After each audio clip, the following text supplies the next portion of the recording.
The FCA UAW contract, Tesla goes sort of hands-free, and VW recalls a few cars. Autoline After Hours is brought to you by Bridgestone Tires, your journey, our passion. Dodge. And by Henkel, excellence is our passion. This is Autoline After Hours with Gary Vasilash, episode 306 for October 16th, 2015. Sergio, Elon, and the Brady Bunch. Watch Autoline After Hours live at Autoline.tv every Thursday at 3 p.m. Eastern Time. That's 12 p.m. Pacific or 19 hours GMT. You can subscribe to this podcast for free by searching for Autoline in iTunes, Stitcher, or YouTube. Good afternoon, everyone. If you listen to the tease, it's always three things, and I was thinking on the way over that I would say, no John, no guests, no cars in the studio. But all that said, this is going to be a great show because we have a panel of very knowledgeable people about the auto industry. So, Sharon Carty, editor-in-chief of Yahoo Autos. How are you doing? I'm doing great. How are you? Yeah, I'm doing really well myself. Good. And sitting next to Sharon is our good friend Scott Burgess, who is the Detroit editor of Motor Trend and who will soon be working for Sharon. So you're going to Yahoo Autos? Yeah, I start next week. Friday at Motor Trend, and Friday would be tomorrow. Tomorrow. For those who are watching this in real time. And I'm really excited about it. So what will you be doing? One of the things we've talked about is writing a car consumer column to kind of break down issues for consumers, whereas at Motor Trend I did a lot of enthusiast-oriented things. Mm-hmm. I think that there's a whole gamut of issues that you can talk about that the consumers want to learn. I mean, who cares about a self-driving car if you could have a self-cleaning car? What are all of the other issues that consumers are really concerned about? I think that it's there's an endless number of topics that you can cover in that, mm-hmm. and I'm really excited about going there. So Sharon, just to before we go to, I'm not ignoring you, but okay. But so for those who haven't looked at Yahoo Autos, what is Yahoo Autos? So Yahoo Autos, we've got a nice combination of the enthusiast stuff. We've got Alex Lloyd on staff as former race car driver who gets to do he has a really good touch of bringing, what it's like to be a race car driver, but bringing it to the average mm-hmm. people.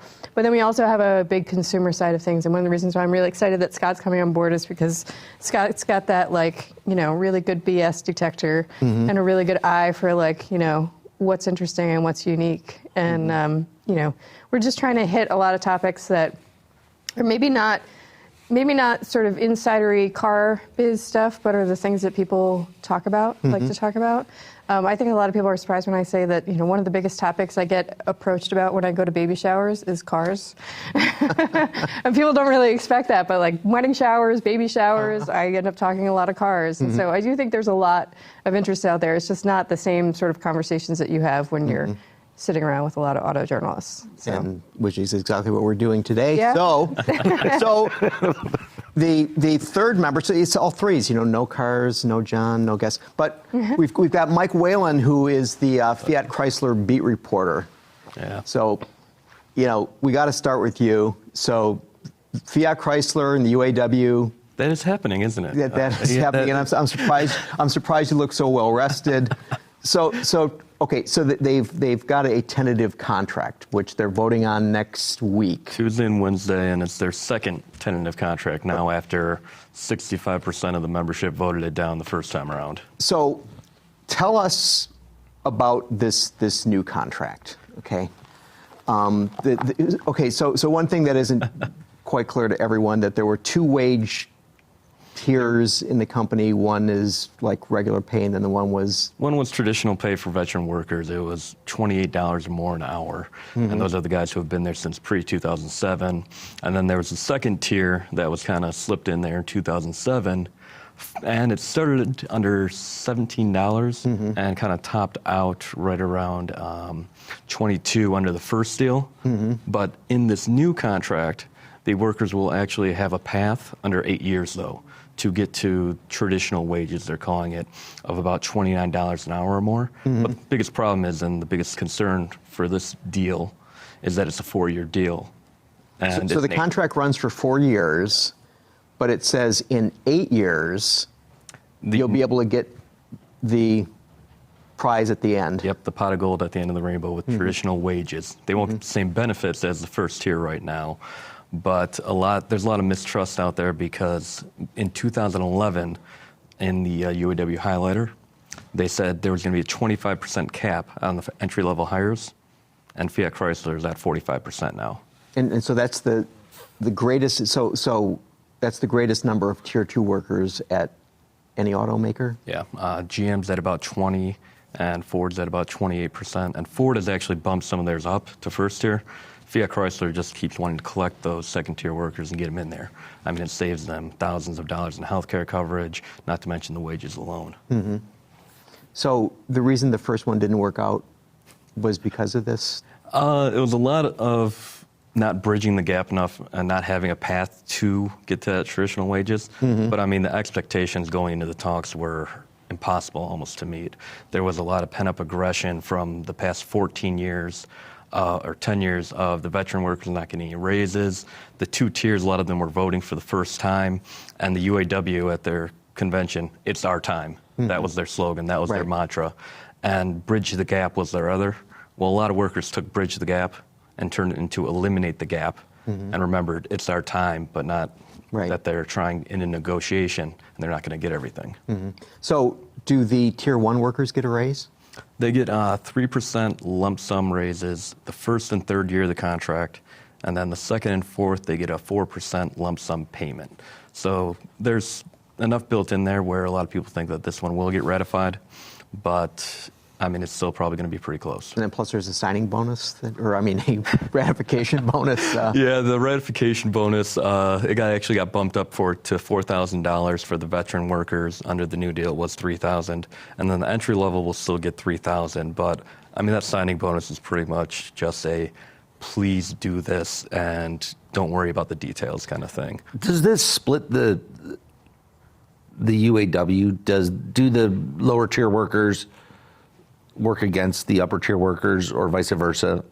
I mean, they work on the same line, and a lot of workers have said it's just divided the factory floors.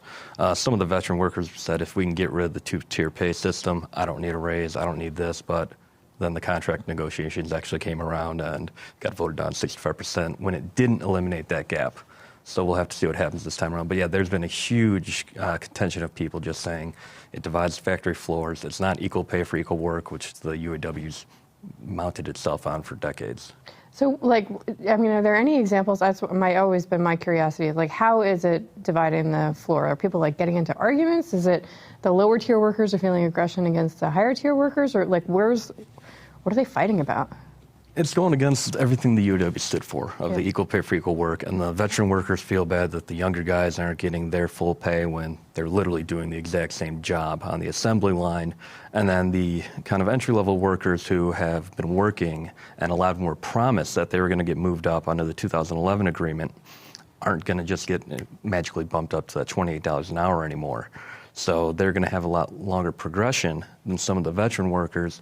So, I mean, it's just like if you had another editor-in-chief at Yahoo and you guys were doing the exact same job, but you're getting, well, let's say about half the pay, there'd be a little contention there. Yeah, it happens all the time. I mean, it really does. It's just that it's, in the corporate world, it's not obvious, but it happens all the time, especially happens for, not to get on a feminist high horse, but it happens with women in industry all the time, so.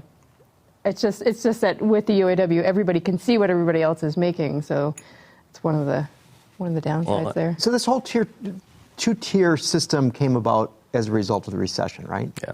So, and part of the argument was that by doing this, the auto companies would become more competitive with The transplants. The transplant that have companies. much lower labor costs because they have a lot of temporaries and they don't have the legacy costs that the Detroit automakers do, not even close. So if there's parity, then does this then mean that they're not going to be as competitive? Analysts have said this new deal is an expensive deal, but a lot of them have speculated that it'll still keep them competitive with the transplants. It just won't help them as much as it maybe should have, like the first deal. Fiat Chrysler has the lowest all-in labor costs than GM and Ford. And GM and Ford, I'm not sure how they can take this deal and actually run with it like Fiat Chrysler has, but they just couldn't afford a strike. They couldn't afford the assembly lines to be down in a 17 million market. And I mean, yeah.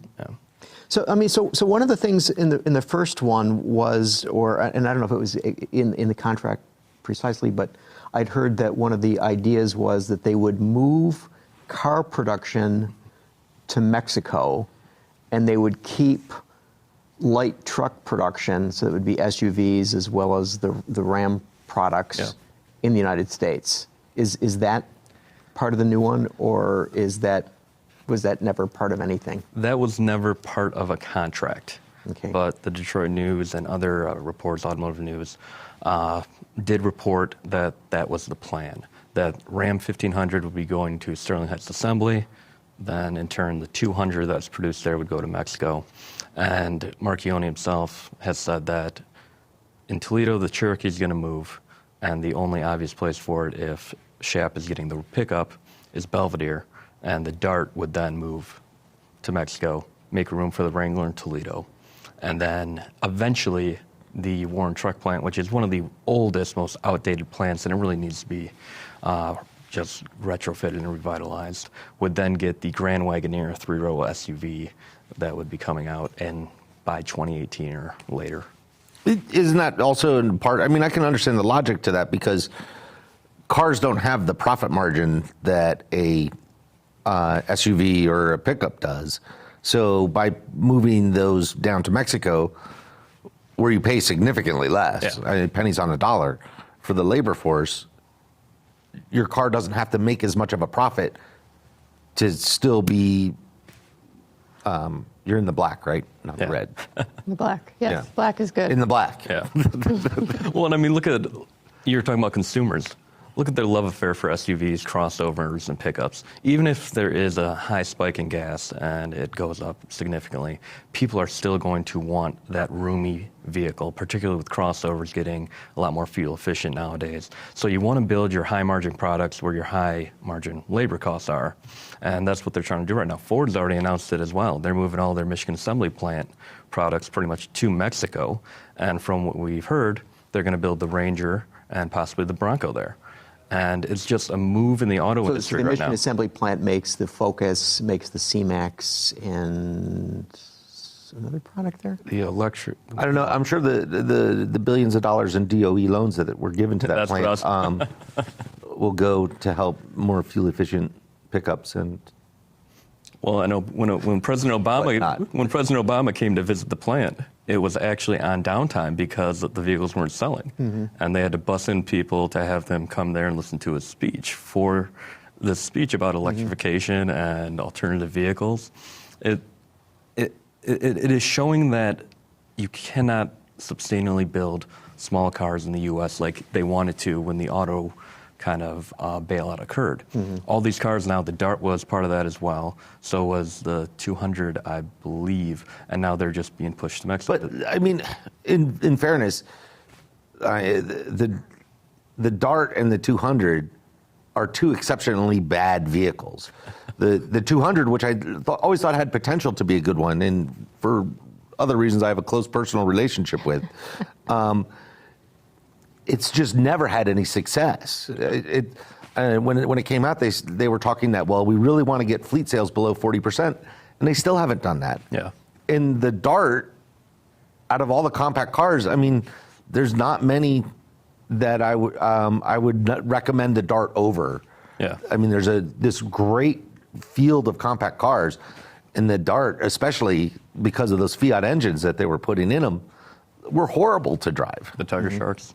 when they first came over. Yeah, I mean, they feel like Me Too cars, you know? I mean, it seems like the U.S. automakers just have this really bad habit of feeling like they need to be in every segment, and they put out these products that are not necessarily competitive, and then it's, you know, for me, having covered the bankruptcies in depth and covered all of the union negotiations there, watching what's happening again now, sales are back up to 17 million. It's almost like everybody sort of collectively forgot what happens, that this is a cyclical industry, and that even though we're at 17 million, it's going to tank again. And, you know, everybody's betting that it's going to stay here for a long time. And I would say the workers are betting that it's going to stay here for a long time. They've got the kind of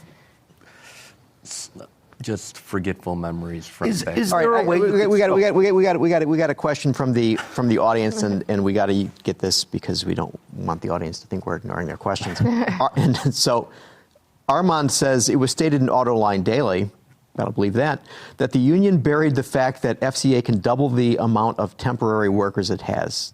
Did the UAW make a big mistake in doing this, and will it cause the new contract to go down in flames?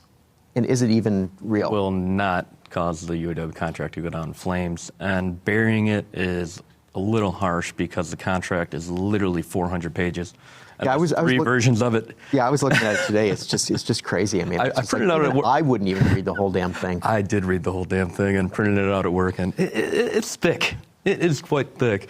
But yeah, under the agreement, and Bloomberg has reported the percentage exactly, that they could go from 4% to 8%. Of temporary workers. Yes. And this would be like another tier? This would be like tier -2 or? Well, temporary workers have never been considered to be part of the tier because they aren't there all the time, and they're not exactly they're full employees, but they're temporary workers. That's what they are. They fill in on vacation, they fill in on absenteeism, they fill in when on vacation or kind of product launches like at the Ram pickup or anything like that. That's high. They pay dues too, right? Union dues. Yeah. But comparatively, we're talking Nissan is at something like 40 to 45% temporary workers. So, you know. Is that the model you need to deal with the cyclical nature of the cars? Because you could be at a point where, you know, I kind of poke fun at the 200, but Kinda? But you have to have. Didn't you just say we're like really nasty? You have to have about two lines going on that all the time. Yeah. And so, and that's not just because you're selling them. I mean, you're forcing yourself to build some that then you force yourself to do the fleet sales, which then lowers the residual value, which then hurts the car more along the way, but in part because you were always keeping two lines going. Yeah, and like we were talking about, I mean, they need to lower their labor costs and they need to lower their legacy costs. And having more second-tier workers come in over the first tier and have this progression plan is much better for them. And even if those second-tier workers do get up to the $29 an hour or whatnot, the healthcare costs as well as the actual pension costs, because they don't get pensions like the first-tier workers do, are substantially lower and will help them in the long term. So, I mean, they've really had to trade off a lot of things and pull a lot of levers. And to say that they buried it, I wouldn't go that far. So we'll take the buried out, okay. But, I mean, there's a lot of stuff in the contract that you can read between the lines what might happen in 4 years. Well, speaking of cars that are not selling very well, that are from this company, so the head of Fiat Brand in North America, Jason Stoychevich, I just mangled his name, and it was close. Yeah. Was it close? Yeah. Okay, so he's been with Chrysler, now FCA, since 2005. He started out as a district sales manager, and then for a while he was head of Jeep operations. You know that? You knew that? His resume, but yeah. All right, and so then he left last week. Yeah, just left. And you know, it seemed to me that, and I think you were on the 500X program, and I mean the Pope program, or no, the 500X when they were doing the launch. I mean, and this guy, I mean, he was very enthusiastic. He thought this would be the salvation of the thing. And so, what's the deal there? I mean, what's going on with Fiat in this market? Well, Jason did leave after the Fiat brand was taken away from him. There were a bunch of management changes that pretty much put all the car brands under Tim Kuniskis, who's the CEO and president of Dodge right now, who's done really well at that brand, and he was previously with Fiat Brand, and he's also had a little dabble with Chrysler. And then everything else for the Ram brand was put under Mike Manley for the pickup SUVs. But Jason was supposed to be head of fleet operations now, and then he had another business title. But to be honest, I mean, a lot of people leave Chrysler. I don't, Fiat Chrysler, FCA US LLC, whatever you want to call them. And it's a high demand, high risk kind of company with Sergio Marchionne at the helm. So maybe he didn't like the way he got shifted from Fiat to the fleet operations. But I mean, working for Marchionne, a guy who works 24/7 almost besides sleeping, it's a hard gig. So why do you think that Fiat is not doing better in this market? They have one car. They keep selling one Come car. on. It has turned car. into the Brady Bunch That's movie, the biggest thing. where what's the Bob Brady? What's his name? Father Brady. The Father Brady keeps designing the same house, and then he puts a little sushi sign out front, and then it's a sushi shop. Then he puts little gas pumps out front, and it's a gas station. All we see is the 500, the 500 Abarth, the 500L, the 500X. Isn't there something to be said for consistency? I think they made a huge mistake calling it the 500X. They had a small crossover that they could have named something else and gotten away from that 500 name. But Then you All right, so we're going to hear from Bridge. Bridgestone, Firestone, and we will resume this lively conversation about Mr. Brady and other members.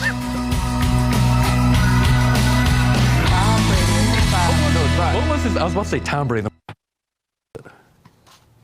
All right, and the name we couldn't remember was Mike Brady. Mike Brady, architect extraordinaire, and he just kept putting different signs and little. I'm going to put Different badge on the back of the 500. little things in front of his house, and that's why they're not doing very well. I don't think they've ever straightened out the dealerships as well, and that's certainly been a problem. You see some They 500 called like salons or something like that. What are they knows? called? And they're not called dealerships. and they've dragged their Studios. They've dragged their feet on the Alphas, and I thought that Alpha would actually sell more Fiats. I thought people would come in and look at both and say, well, this is only 20 grand, so I'll buy this one. They're slow to market with the Alphas as well. I mean, the Spider is just now arriving just this year. Yeah, it's arriving in summer, and I mean, that car's it's a niche product. It doesn't have power steering. It's a great, fun car. It drives like a go-kart. I mean, It is awesome to drive on a track. Yeah. I wouldn't want to drive it to work. I wouldn't want to drive it you to want the grocery a store. pothole in it? So sort of speaking of that, so IHS Automotive, we've had Stephanie Brinley on the show. We've had Michael Robinet on the show, and that's IHS Automotive. Name dropper. No, I'm just trying to have some consistency here. We've had you on the show. On other shows, do you say that we had Scott Burgess on the show? I tell everyone I meet that I know Scott Burgess. I mean, I don't even need to be on camera, and I just tell them I know who you are. Just checking. Yeah. I already got a photo of you and tweeted it. Yeah, this is like you've seen Scott Burgess. So anyway, so they did this look forward, and as you were talking about how everybody in the world says that car sales can go up and up and up, and so they're saying car sales at least until 2022 maybe we'll have a 19 million unit year here. Anyway. They were projecting that Alfa Romeo will sell a whopping 37,000 vehicles in the United States in 2017, and Sergio had said that they'll be selling 150,000 Alphas here by 2018 as part of his grand plan. And anybody think that's going to happen? No. Oh, no way. No, and I mean, I've sat in so many of these sales forecast meetings that it's I don't know. It's like chatting with Santa Claus and talking about what are you going to get for Christmas. Like ultimately, there's no Yes, little girl. Yeah, there's no connection with reality because I remember sitting in one where I was told that cars were going to go up to 25 million a year because of immigration issues and people wanting to have 3 cars and like all of this stuff. And then I think about 6 months later, the industry just completely tanked. So, forecasting is a really dangerous business. I mean, you have to do it in the industry because you have to buy supplies and you have to deal with dealerships and all that stuff. But if you're investing based on what somebody's telling you is coming forecasting-wise, I think that's a really bad idea. Alpha was supposed to have a new product pretty much every 6 months, this cadence. And so far, all that it has is the 4C convertible or the Spider. And then they unveiled the Giulia in the summer. And that isn't even close to coming here, at least for right now, from what we've heard. And that's a beautiful car, too. You know, I mean, I think that's a really nice car. And the 4C is a really fun car to drive. It is for a It's third the car. least practical car around. I mean, the carbon fiber tub is about this wide. And just to climb into it. And then when you get in it, it's really disappointing. You go, I didn't know that Parrot made radios. And, you know, I mean, there's just like some of those little touches that you get disappointed in. A guy that has the money to throw $70,000 down for a weekend track car, sure, At least 70. And I mean, the Giulia is their Renaissance vehicle. The Alpha 4C was kind of their vehicle. Let's get our name back out there. This is our Halo car right now, but we have all these new products coming that are going to have the new Alpha DNA. The problem is they haven't got them out there quick enough, and it's just taken a long time to get those vehicles from over in Europe to here and actually get the products to the ground. So it's this whole Shakespeare thing. We got Alfa Romeo, and Juliet. It actually came from one of the royal families out there, and their crest is pretty much the shield on the white and red shield, and then the snake. There's a whole history behind the Alfa Romeo brand and the name, and a lot of people in Europe actually know it. And you see the cars all over the place actually in Europe. They're like seeing a Chevrolet driving around. So, you know, you mentioned that it reminded you of driving a go-kart, and Steve says the issues you mentioned with poor Fiat sales seem like the same problems may be dragging Mini down as well.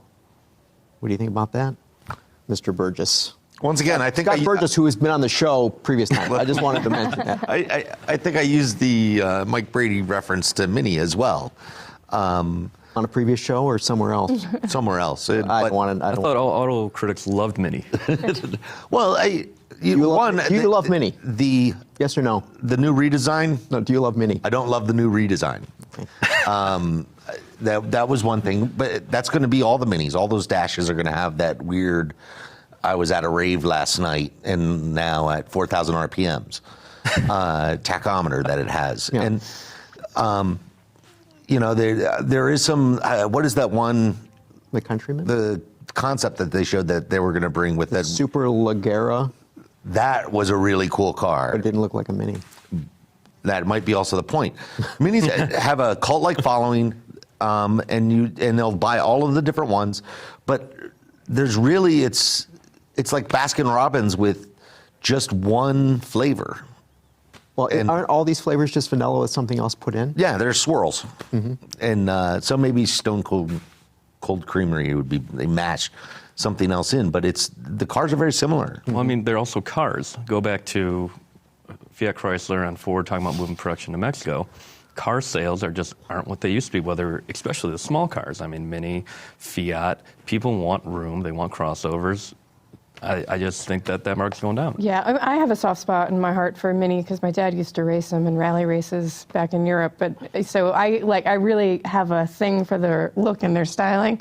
But I think in America they're a hard sell and they're never going to get mainstream because most people see small cars and they think, oh, it's going to be fuel efficient. But that's not at all what Mini is about, you know, and that's never what they're meant to be about. And so there's always going to be a little bit of disconnect that if you're going to give up the space, people are not as into driving here that they're going to, like, you know, a lot of people, you really have to like driving to want to give up all that space. Is there something, I mean, that they're trying to, you know, they're trying to be big and they're trying to be small and they're trying to be middle and they're trying to be off-road and they're just trying to be all this stuff, but yet Mini.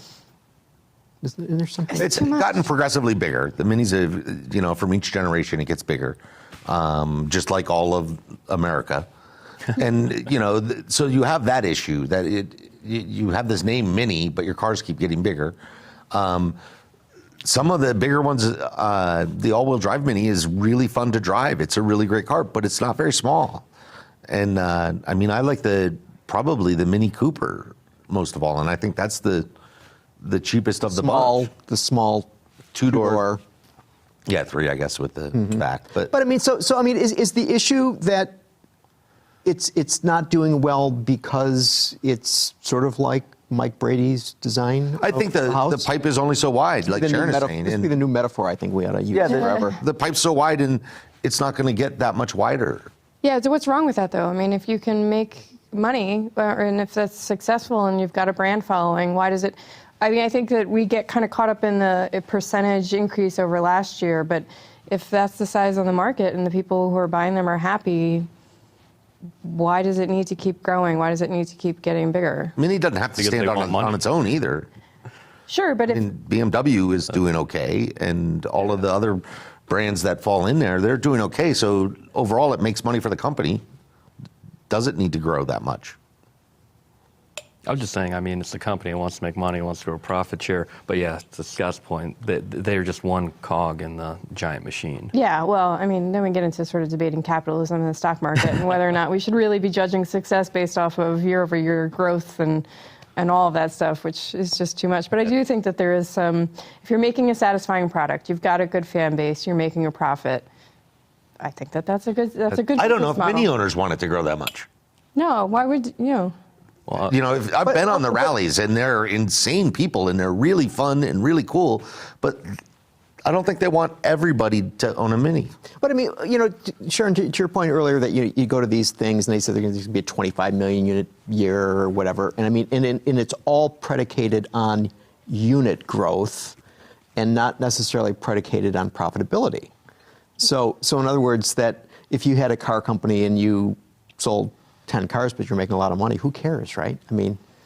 You know what, actually, oddly enough, this gets back to, I think, a lot of what Sergio Marchionne keeps trying to argue, is that there are just too many cars and too many brands and too much out there. Too many companies. Too many companies, and there's too many Minis, and there's too many Fiats. There's just it's too much right now to support all of that. That's where the growth needs to come, to support all of the different variations. Mm-hmm. So maybe we're all measuring the wrong thing.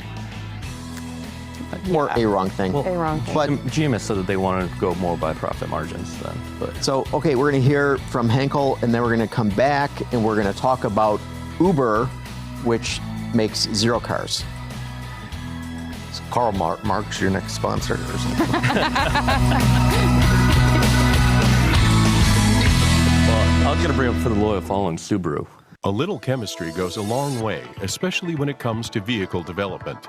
From enabling the use of alternate materials to withstanding extreme vehicle environments, Henkel's adhesive, sealants, and surface technologies provide solutions for every vehicle segment. Come see for yourself. Our Detroit area headquarters offers 12 research and development and testing laboratories with the ability to do full-range testing and validation on actual vehicle parts. Sign up to tour our labs at henkelna.com/tour. Okay, and so we're back here, and we're not going to talk about Fiat, nor we're going to talk about Mini. So we're going to talk about Uber. It seems to me that whenever we hear about Uber, it's generally about some city that is banning Uber or some big protest from taxi cab drivers that are against Uber, and so. I found this thing. It was it came out earlier this past summer. Ben, can we show the line of the top Uber cities? And so this is we're speaking about making money or not making money, and so these are the cities. So if we can roll this and we can show these cities that these are the places where Uber is making a non-significant return on its investment. And it just sort of struck me that, wow, if you look at places like San Francisco and London and Washington and New York and Boston and Paris, that these are the sorts of cities that people, if you're selling anything, that's where you want to sell your products. Today, Uber came out and announced that they're going to have their drivers participate in Amber Alerts. So there's more than 180 cities in the United States where they'll be looking for people who are lost. Not causing them. No. Yeah. They also announced that their Uber Rush delivery service. So this is basically when you have just that desire for that steak dinner that doesn't have delivery service, they'll go get it for you, and they'll deliver it to you. I know that's important. It is. They have a deal with a MasterCard fuel card with ExxonMobil, whereby drivers can get things, bonuses for using this card. In September, they gave $5.5 million to Carnegie Mellon to support the research in robotics, which basically means autonomous vehicles. They've got a situation with Hilton now, where all Hilton Honor members who sign up with Uber get a $20 certificate for their first ride. They've got it set up so if you book your hotel through Hilton, there's a ride reminder button, so when you're getting ready to leave, you can hit this thing and there'll be an Uber car waiting for you. I mean, it just seems to me that this company is becoming almost, monumental in size and scope. And I wonder, is it going to have an effect on the auto industry? What do you think? Oh, effect on the auto industry. So I'm off in a different direction on Uber. I think it'll definitely, I don't know. I'm not a huge fan of Uber, to be honest with you. I mean, I feel like there are regulations in the market for a reason, and there are often consumer protections. And I feel like companies like Uber and Airbnb are skirting a lot of regulations that have, that actually are supposed to help me as a consumer or help me as a member of society. I don't know if I necessarily trust getting into a car with someone who has very little training. I have a lot of issues with Uber, and I'm sort of surprised at how much it's taken off. Maybe my perspective is different, but I just don't feel as safe in an Uber car as I do in regular taxis, and it's just sort of bizarre to me how willing people are to get into a car with just somebody who signed up with an Uber app. And you like Uber, right, Mike? I love Uber. You love Uber, okay. I use it on a weekly, if not sometimes daily basis. When I was traveling in Europe with my wife, we used it in some of those cities, Paris, London, and I mean... You used it in Paris? You didn't worry about them, like, tipping the car over that you were in? No, I mean, there's no money, there's no hassle. When I was in Europe, all that I had to do, same Uber app that I had here, hit it, request Uber X Ride or Uber Black Ride, then there they were. And I mean, it completely tracks everything that you do, and you can see the driver, you know the driver's face, you know their star rating, for God's sakes. You can change the settings to just kind of only pick up certain people if you are one of the drivers. So what's the star rating mean for the people who... Every passenger rates the driver after they get done. And I believe, from what I've read, every driver rates the passengers.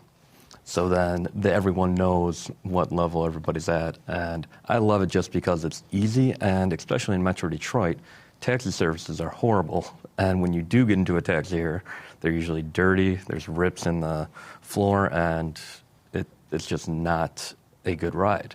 Uber, it's simple. You can type in where you're going, and it'll tell you how much it's going to be. And it's just simple. It's at the click of a button. You have your own private driver. And I know in the big cities, New York, I've got a lot of friends who live in Chicago. It's becoming a huge thing there because it's another form of public transportation, pretty much. People see it as a verb. You know you're doing well when the name of your company becomes a verb. And, you don't copy something, you Xerox it. And, I mean, it's done phenomenally well. Impact on auto industry, I think that we're starting to see impacts with car sharing and different kind of financing of vehicles, that you have that. Uber is also doing leases or selling people cars so that you earn the money first to pay off your car, and then you can keep earning money. I think that may be some places where you see a direct impact on it. The only other thing would be bigger back seats. Well, see, what I wonder about is that, okay, if we look at it from the point of view of, okay, if Mike is taking more Uber rides, he doesn't necessarily need to have two cars. I'm just picking on you here, so it's not necessarily you. Okay, but, okay, so if you're a young person, let's say you're paying off college loans, you need to get to someplace, you might say, you know what, I'll just do, I'll just use Uber, and therefore you're going to start losing incremental volume in the industry. Yeah, but Uber's not that much cheaper. I mean, I took an Uber in San Francisco, and I went about 25 miles, and it cost $250. Nothing's cheap in San Francisco. Well, that's true. But I mean, and you don't know that until you're done, and like it sends you a receipt. There's no like meter going off. You're done, and wow, that was a really expensive ride. So it's not any cheaper. So I think this is happening in places where there's already a public transportation infrastructure of some sort. Detroit is different because Detroit has its own issues. Yeah. But, you know, people are taking these in lieu of taxis in places where there are already taxis. Well, that's the thing. A lot of the people the big cities there, a lot of people probably don't even have cars, like Chicago and New York. They rely on taxis, so they necessarily don't own a car in the first place. Right. We have seen, though, automakers actually hopping on board with things like Uber and launching their own type of Uber companies over in Europe a lot. Fiat's part of it. They've got about 150 cars out there with a partner. And I believe Chevrolet because they're out of Europe, GM with Opel just launched something as well recently where they're pretty much owning an Uber company. Right.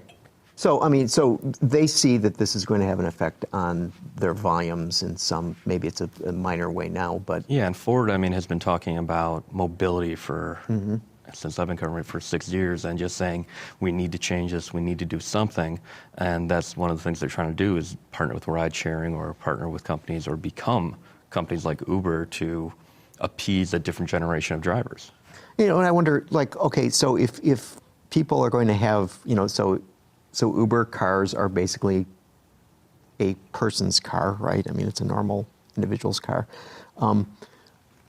Won't they have to start designing the interiors of these cars somewhat differently because, you know, suddenly you're going to have other people in it that aren't members of your family or your friends or whatever? I mean, and so you know, that might truly have a change on the way automotive designers have to look at this. Well, you saw that with Priuses when all these Priuses became taxis.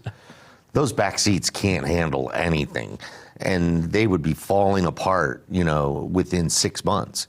Whereas those Crown Vics that were always the taxis, they had, you know, that half-inch vinyl or whatever it was, and they would last for a long time.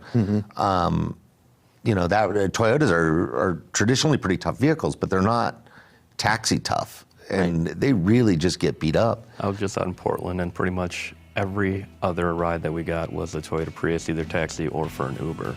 And yeah, it's not very comfortable in the back seat, and like you said, they take a beating. So how was was the material all dirty and no, it's usually clean, and they have regulations, and they've got to inspect the vehicles and everything like that. But to get Sharon's point, it is kind of odd when you're hopping in someone else's car, and I have done Airbnb too, and I prefer a hotel over Airbnb, but I still prefer Uber over taxi. Okay, and so, and I'm sure there are many Uber cars that are made by our next sponsor, Dodge. So we're going to give a shout out to Dodge here.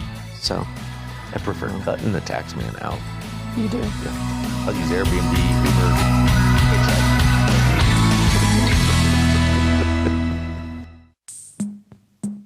We don't have to worry about predators like our ancestors did. No saber-toothed tigers stalking from the brush. No dire wolves circling the camp. There are no more monsters to fear. And so we have to build our own.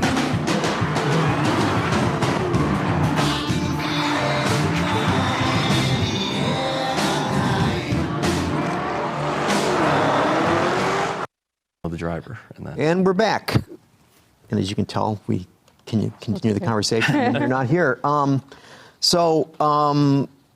right, speaking of driving in places like San Francisco, which brings Tesla to mind. So Tesla came out with its Autopilot, which is basically its hands-free system for its cars, which people who have paid, I think it's $2,500, are having this downloaded to their car as we speak, which is sort of interesting that, you know, that this company is really doing this over-the-air updates to vehicles, which I think is something that the other OEMs need to catch on to. But what I thought was interesting about this is that so he introduces this thing, but he basically tells people that this is hands-free driving capability, and we're seeing the sensor array here that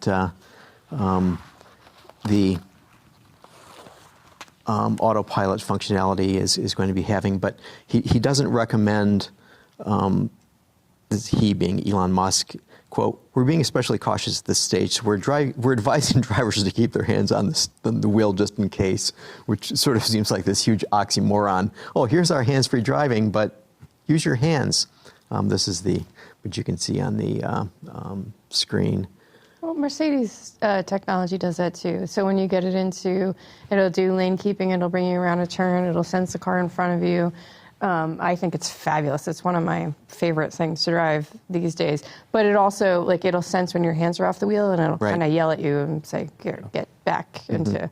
I mean, so hands-free driving is hands-on driving. You're just not necessarily. It's sort of half paying attention driving. Everybody. I mean, none of this technology is that great. I mean, it's not. I'm not saying that it's not great. It's not new.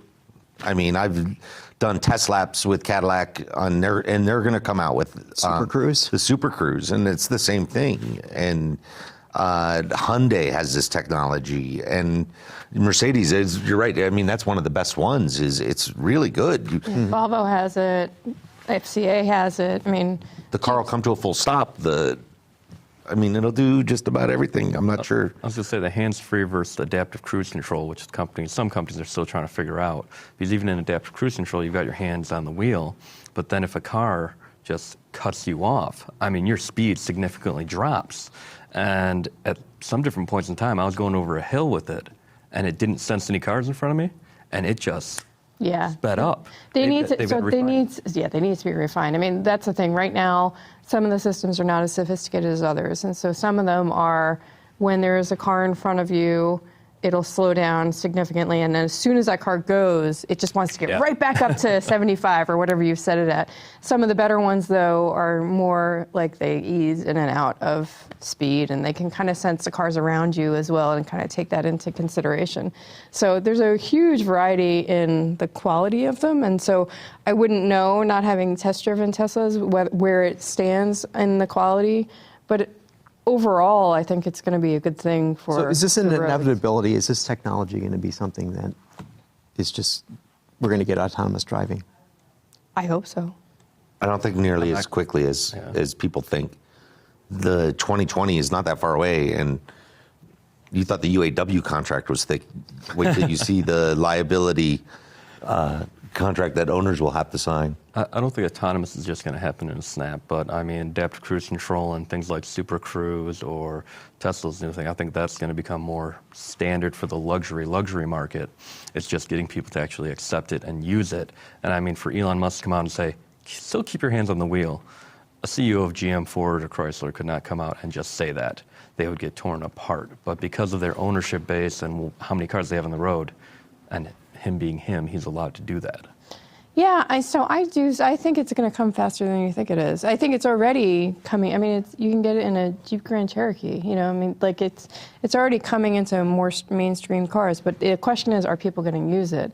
And the important thing I think about Tesla having it is that Tesla is one of these cars that the first adopters like to see themselves driving, even if you can't afford one. They're the pioneers, and they're the ones who then sort of spread the word about what's cool.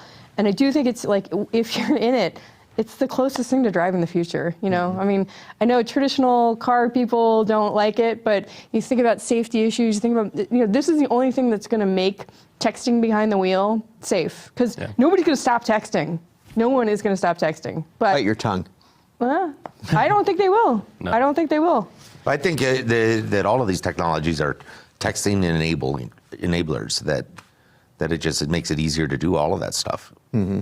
People are doing it anyway. Yeah. And this is the kind of stuff, you can put those blockers on your phone that, you're going a certain speed and you won't be able to text anymore, or you could talk to your car. Talking to your car still is distracting. Having like that extra set of eyes kind of looking out and... Well, and with the Super Cruise, it literally keeps you in your lane and it keeps you a distant length. And in rush hour traffic, I love driving. but nobody lives in rush hour traffic, and I can't stand it. And I go insane because I feel like I'm wasting my time, and people are horrible drivers in Detroit. So if you can just hit a button, have that vehicle stay in your lane while you're in slow-moving traffic, and maybe text, look up online, read an article, I'm all for it. Yep. JM1NB quips self-driving cars have been around for 100 years. They're called taxis, or in your case, Uber cars. Let's move on. So today there was a recall in Germany of $8.5 million. $million. Well, 8.5 might as well be 8.5 million Volkswagen diesels. And just think how much money this is going to cost these guys if it's even $1 a car to bring them back, which of course it won't be. About $8.5 million. You're good with math. That's good. I like that. So, is this just going to be horrible for Volkswagen going forward? Money-wise? Yeah. Yeah, I mean, I think they've already seen their stock fall. I think that there's going to be a long payback for this, and I think that the biggest issue is just the sort of willing deception that happened. It's going to take a long time. And Scott, you made an interesting observation when we were sitting about. We're already starting to see everybody talk about. There's a new focus on hybrids. There's a new focus on all these energy efficient cars from all these other brands. Toyota just had the announcement that they're going to eventually, it'll all be hybrids. And all of that seems to also remind you of Volkswagen. Mm-hmm. Even when Volkswagen isn't in the news, and it seems to be in the news every day. Mainstream news too. And it's just, well, but I mean, to the point of to consumers, which you'll be more interested in now, that are not necessarily the enthusiasts, people who may have bought these cars with the bad diesel engines in them. I mean, so think about it. I mean, you've got this problem so you paid a premium to buy this car, and now the value of this car is somewhat dubious because of the resale value goes down. You bought this car because you thought it was going to have fantastic fuel economy, and now you find out it doesn't have this fantastic fuel economy, and therefore, when they make the adjustment, you'll probably have less, so it'll cost you more to buy fuel. I thought it was interesting, the FTC, which looks at deceptive advertising claims now, is looking at Volkswagen. And that's ain't good for these guys. You know what it makes me think about, though, because I remember covering this diesel issue before they were able to come up with this solution.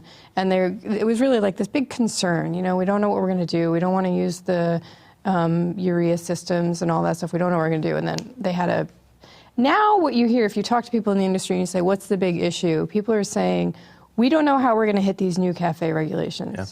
And it is a concern when you talk to a lot of engineers, a lot of people, they really don't know how we're going to hit these new 54.5 CAFE regulations. So now I'm thinking, okay, who is out there trying to game the system? Somebody's got to be out there gaming the system or lobbying to get these laws repealed or something. Something's going on behind the scenes that we can't see yet.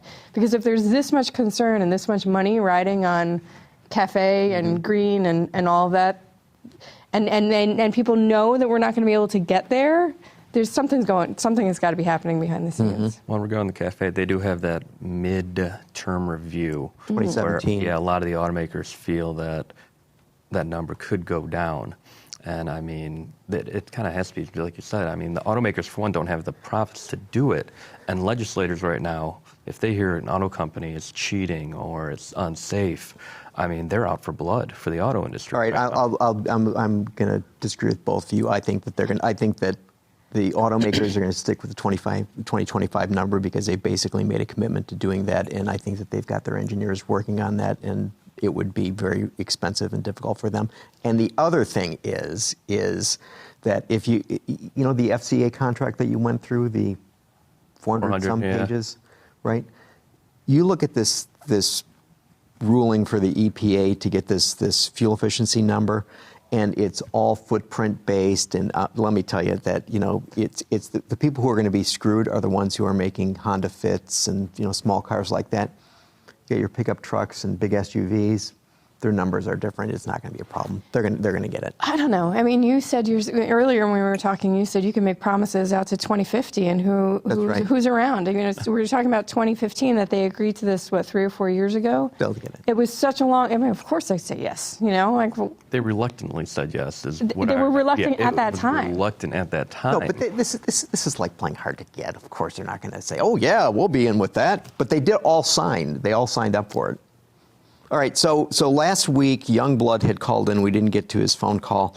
And so he pointed out the interesting thing. We were talking about autonomous vehicles and so on. So John Krafcek left TrueCar. John Krafcek, formerly of Hyundai, John Krafcek, formerly of Ford, is now running the autonomous car thing for Google. You guys have any comment on that? They'll be in the paper more. I mean, Krafcek is... All the automotive journalists love Krafcek because Krafcek is so approachable. He talks to you. He makes you feel really important. And I think that's probably the right time for Google to bring him in. I agree. I mean, like Krafcek is he's just a good guy to hang out with, and I don't know what that says about how we judge look executives. Look at it this way: when Hyundai went through the gas problem. They're not the fuel efficiency numbers were. That thing was gone in 3 months. Right. And I'm sure a lot of that had to do with Krafcek at the helm of that. Do you know him at all? I've spoken with him with TrueCar and even Hyundai before that. And I think you're going to see more executives hopping over to places like Tesla, Google, Apple. We've already seen Apple start hiring up a lot of different people from the industry along with Google. I just think it's going to be more and more of this coming.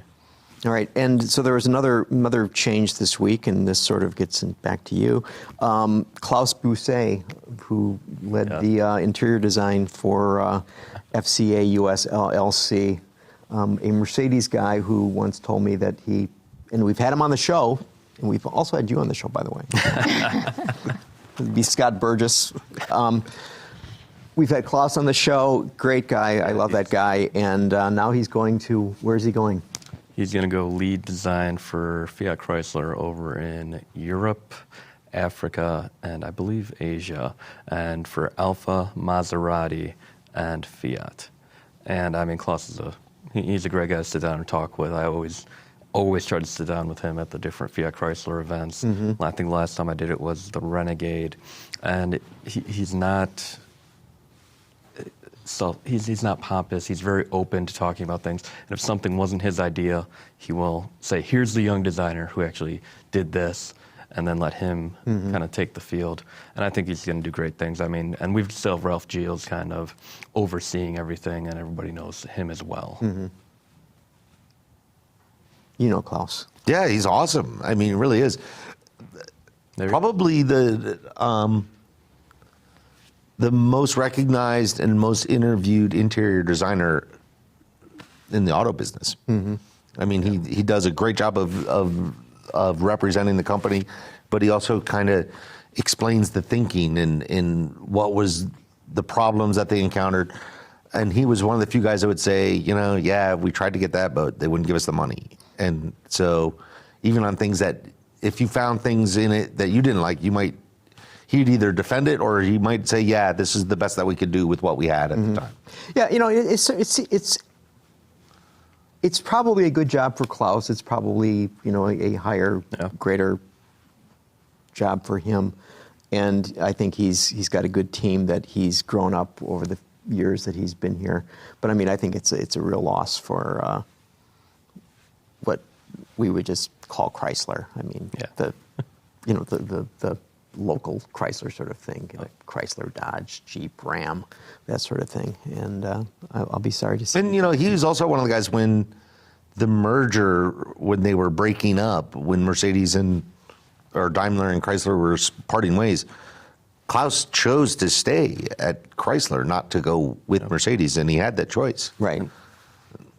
And he once told me that the reason he did that was that he thought that he'd have a greater opportunity to have more of an effect on a company by going with a the challenger, the scrappy company that needed to get somewhere rather than going with Mercedes. They're willing to take a little bit more risk, and it's the Middle East, I believe, not Asia that he's going to be with. Yeah. And I mean, Fiat Chrysler, they do let their people take risks. And I mean, look at the Jeep Cherokee, for example. That doesn't look like your traditional Jeep. Mm-hmm. And they had 4 or 5 different models at the end, and they chose the one all the way to the left compared to maybe making it look like a Wrangler or even a former Cherokee. Mm-hmm. Okay, well, I think with Klaus's departure, I think we can wrap this up. So, Awesome. Sharon, Carty, Yahoo Autos. So one just goes to Yahoo. Yahoo.com/autos. Mm-hmm. Scott Burgess, who's been on the show many times and will be on the show. This week, go to motortrend.com. Next week, go to yahoo.com/autos. And this week, as in like up until tomorrow. Tomorrow, one more day. One more then day. I think and then after that, site shuts down. Just forget about that other thing. You don't, it's over, right? Yep. Okay. And Mike Wayland. DetroitNews.com. That's simple. That's that simple. So, and I'm at autofieldguide.com. So let's see, friend Autoline at facebook.com/Autoline Network. Follow Autoline on Twitter at twitter.com/Autoline. Thanks everybody for joining us. John will be back here next week. And thank you all for watching. And thank you all for being here. Yeah, thanks, Thank Gary. you. Autoline After Hours is brought to you by Bridgestone Tires, your journey, our passion. Dodge. And by Henkel, excellence is our passion. Visit our website, Autoline.tv, where you can watch us live. Get your daily news fix with Autoline Daily and in-depth analysis and interviews with Autoline This Week. There is all that and much more at Autoline.tv.